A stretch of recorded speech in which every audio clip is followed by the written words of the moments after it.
ఇప్పుడు రీసెంట్గా ఇప్పుడు నిన్న మొన్న పెద్ద అడవాడుగా ఏంటంటే సినిమా ఫీల్డ్లో జానీ మాస్టర్ అని ఒక ఆయన ఉన్నారండి. ఆయన ఒక డాన్సర్ తో అది ఎందుకంటే నేను మిమ్మల్ని సార్ ఇవన్నీ నేను పట్టించుకోను, పర్సనల్ విషయాలు నాకు అనవసరం. జనరల్ నేను దీని మీద నేను స్పందించదలుచుకోలేదు. మీరు వేరే రేప్ విక్టిమ్స్ గురించి అడగండి, స్పందిస్తారు. సోషల్ యాక్టివిటీస్ గురించి అడగండి, స్పందిస్తారు. ఇవన్నీ టైం పాస్ సబ్జెక్టులు నాకు అంటే సహజీవనం. అంటే ఇప్పుడు ఏమవుతుందంటే వాళ్ళు కొన్నాళ్ళు కలిసి ఉంటున్నారండి, ఉన్నప్పుడు బాగానే ఉంటున్నారు, కొట్టుకున్నప్పుడు ఎవడు బలవుతాడు సార్? మొగోడు బలవుతాడు. లాజిక్ లాస్ట్ ఎందుకు బలేదు మొగోడు. ఆకు ముళ్ళు మీద పడ్డా, ముళ్ళు ఆకు మీద పడ్డా, ఆకుకు బొక్క అన్నట్టు మొగోడు బలవుతాడు ఎప్పుడైనా అమ్మాయిల విషయాలలో. అటువంటి జాగ్రత్తగా ఉండమంటారు. జాగ్రత్త. మొన్న టీడీపీ ఎమ్మెల్యే ఆదిమూలం గారని ఒక ఆయన ఉన్నారండి. ఆ అమ్మాయి నాకేమన్నా వీడియో చూసారో, మీరు చూసే ఉంటారు, నేనైతే చూశానండి. అది చూస్తే తను ఇంట్రెస్ట్గానే వెళ్ళినట్టు అనిపిస్తుంది నాకైతే. మరి మా హస్బెండ్ చెప్పాడు రికార్డ్ చేయమని, రికార్డ్ చేసేసింది. మీరు చెప్పినట్టు మరి అక్కడ అంటే రాజకీయ నాయకులు ఎలా ఉంటే మంచిది అంటారు కొద్దిగా మీకు? అంటే ఆడవాళ్ళ విషయంలో జాగ్రత్తగా ఉండాలంట. అన్ని పెట్టుకోవద్దు, ఇట్లాంటివి అన్ని పెట్టుకోవద్దు. మనం ఒక మెసేజ్ ఇచ్చే విధంగా ఉండాలి అని నేను చెప్తాను. ఎందుకంటే ఇక్కడ ఇప్పుడు ఈ సబ్జెక్ట్ నాకు ప్రసాద్ గారు నాకు పెద్ద ఇంట్రెస్ట్ ఉండదు. ఓకే ఓకే, పనికి వచ్చే సబ్జెక్ట్ మాట్లాడే ఇంత గంట 2 గంటలు తీసుకోండి. ఓకే. ఇక ఇప్పుడు హీరో ఇంకోటి దాన్ని వాళ్ళిద్దరు ఉన్నారు, వదిలే ఎవడు ఉంటేంది, ఎవడు వదిలేస్తేంది, మనకి ఏం అవసరము? ప్రజలకు ఏమన్నా లాభమా దాని వల్ల? హైడ్రా సబ్జెక్ట్ అడిగారు, ప్రజలకు లాభం, వాయిస్ పోతుంది, ప్రజలు ఆలోచిస్తారు. రేవంత్ రెడ్డి గారి వరకు పోతే ఆయన కూడా ఆలోచించాలి. అప్పుడు ఇంకా ప్రజలోటి అంటే కొంతమంది యువత మత్తు పదార్థాలకి లేకపోతే భ్రాంతి చాలా.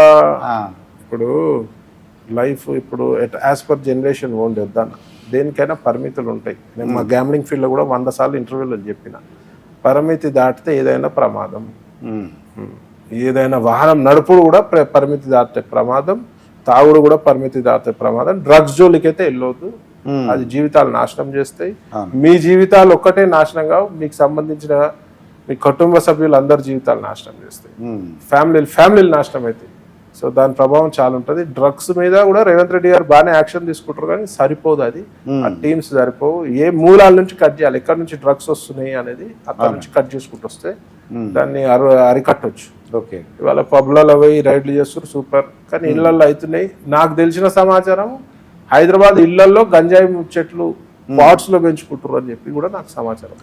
సో దానిపై కూడా ఒక కన్నేసి పెట్టాలి. గంజాయి ఎక్కడి నుంచి వస్తుంది, ఏం చేస్తుంది? గంజాయి మత్తుల క్రైమ్స్ ఎక్కువ జరుగుతాయి, ముఖ్యంగా అత్యాచారాలు లాంటివి బాగా జరుగుతాయి, హత్యాయత్నాలు జరిగితే హత్యలు జరుగుతాయి. సో గంజాయి అనేది అరికెట్టాలి. గంజాయితో దొరికితే పీడీ యాక్ట్లు పెట్టి గట్టి శిక్షలు చేయాలని చెప్పి దాని మీద కూడా అసెంబ్లీలో ఒక స్పెషల్ జియో తీసుకొచ్చి దాని గురించి ఒకటి జియో తీసుకొచ్చి దాని మీద కఠినమైన చర్యలు, అంటే కఠినంగా ఉండదు, అత్యంత కఠినంగా ఉండాలి చర్య. గంజాయి అనే ఆలోచన వస్తేనే భయపడాలి. ఇవాళ అంతా గంజాయి మత్తులో యదవాళ్ళు ఇట్లా తయారయ్యారట అట్లా తయారయ్యారు. దాని మూలాలు కట్ చేయాలన్నమాట. మూలాలు కట్ చేయాలి, ఎక్కడి నుంచి వస్తుంది అనేది కట్ చేయాలి. ఎక్కువగా ఏంటంటే ఒరిస్సా నుంచి అవసరం పడితే ఒకటి 2 ఎన్కౌంటర్లు చేసి పడేయాలండి, తప్పులేదు. తప్పులేదు, మన వల్ల సమాజానికి డ్యామేజ్ అయితే ఒకటి 2 ఎన్కౌంటర్లు చేసి పడేయాలి. దెబ్బకు వేరే వాళ్ళు భయపడతారు. కానీ మనకి జ్యుడిషియరీ ఒప్పుకోదు కదా. అవును, మానవ హక్కులు ఎన్ని మానవ హక్కులు వస్తారు, మానవ హక్కులు. మరి మొన్న రేప్ బాధితులపై ఎందుకు రాలేదండి? నాకు గిరిజన మహిళపై రేప్ అటెంప్ట్ అయింది, గాంధీ హాస్పిటల్లో ప్రాణాపాయ స్థితిలో ఉంది, మరి ఎందుకు రాలేదండి? ఎంతమంది స్పందించారు? సో కాల్డ్ సోషల్ యాక్టివిస్ట్ చాలా మంది ఉంటారు. నీతులు చెప్పమంటూ చెప్తారు. ఏదైనా అయిపోయిన తర్వాత పోయినాక ఒకసారి ఆమెను పరామర్శించడానికి పోలేదు, ఏ సోషల్ యాక్టివిస్ట్ పోలేదే. ఇంటర్వ్యూలు కూర్చొని వాడెంత, వీడెంత, వీడు వాడు అని సొల్లు కబుర్లు అన్ని చెప్తారు. నాకు లాంగ్వేజ్ వేరే వస్తుంది, మాట్లాడాలి మీడియా, బూతులు మాట్లాడాలని మాట్లాడలేదు మీడియా.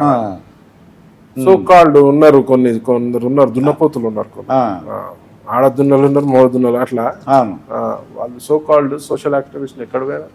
ఎవరు స్పందించరే, ఎవరు పరామర్శించరే, 10,000 సాయం ఎవరికి చేయరే? ఎందుకు? కూర్చొని మాట్లాడుతూ నీతులు మస్తు చెప్తాం. అది ఎదుటి వాళ్ళు చెప్పడానికే నీతులు. మీలాంటి వాళ్ళు ఇంటర్వ్యూలు తీసుకోవడం తప్పు వాళ్ళది, మీరు తీసుకోవద్దు. అలాంటి వాళ్ళది ఇంటర్వ్యూలు తీసుకోవద్దు. గ్రౌండ్ లెవెల్ ఎంత మటుకు పోయారు చెప్పాలి. ఇవాళ చికోటి ప్రవీణ్ క్యాసినో నడుపుతాడు, చికోటి ప్రవీణ్ గ్యాంబ్లింగ్ నడుపుతాడు, చికోటి ప్రవీణ్ సోషల్ సర్వీస్ చేస్తాడు, ఎట్లా అన్నట్టు. చికోటి ప్రవీణ్ గ్యాంబ్లింగ్ నడిపేది లైసెన్స్ తోటే. గవర్నమెంట్ ఇచ్చిన లైసెన్స్ ట్యాక్సులు కడుతున్నాం, ఆ ట్యాక్సులు ఏదో రూపాయలు మీ వరకు చేరుతున్నాయి, ఉమ్, ప్రజలకు చేరుతున్నాయి ఆ ట్యాక్సులు. ఓకే, మేము కట్టే ట్యాక్సులు ప్రజలకే కదా, అవునండి. ప్రజలకు ఏదో రకంగా సంక్షేమ పథకాల ద్వారా ఏదో రకంగా చేరుతున్నాయి. ఉమ్, ఆయన ఇది చేస్తాడు, ఇల్లీగల్గా చేస్తలేను కదా, ఇల్లీగల్గా చేస్తలేను కదా. అవును, అంటే వాళ్ళు ఏమంటారంటే ఆ కుటుంబాలు నాశనం అయిపోతున్నాయి, ఆ డబ్బులు పరిమితి ఉండమని చెప్తా నేను. కుటుంబాలు వైన్ షాప్లతో నాశనం అయితే లేవా, బార్లతో నాశనం అయితే లేవా, రేస్ క్లబ్లతో నాశనం అయితే లేవా. మరి దాని ఎంగడే మా బిగ్ డాడీలో 1850 మంది పనిచేస్తారు, ఓ, ఆ, వాళ్ళు జీవితాలు నడుస్తున్నాయి కదా. ఓకే అండి, ఆ, డైరెక్ట్ నేను చెప్పేది, అవునండి. డైరెక్ట్ గా ఎంత- ఇండైరెక్ట్ హోటళ్ళు నడుస్తున్నాయి, హోటల్లో పనిచేసే కార్మికులు నడుస్తున్నాయి, ట్రాన్స్పోర్ట్ నడుస్తున్నాయి, కార్లు నడుస్తున్నాయి, డ్రైవర్లు నడుస్తున్నాయి, ఉమ్, నీకు డ్రైవర్ల కుటుంబాలు నడుస్తున్నాయి, ఫుడ్ స్టాల్స్ నడుస్తున్నాయి, దాని ఎంగా ఫ్లైట్లు నడుస్తున్నాయి, ఫ్లైట్లో కూడా ఉపాధి ఉంటుంది కదా, ఫ్లైట్లు నడుస్తున్నాయి, బస్సులు నడుస్తున్నాయి, ట్యాక్సీలు నడుస్తున్నాయి.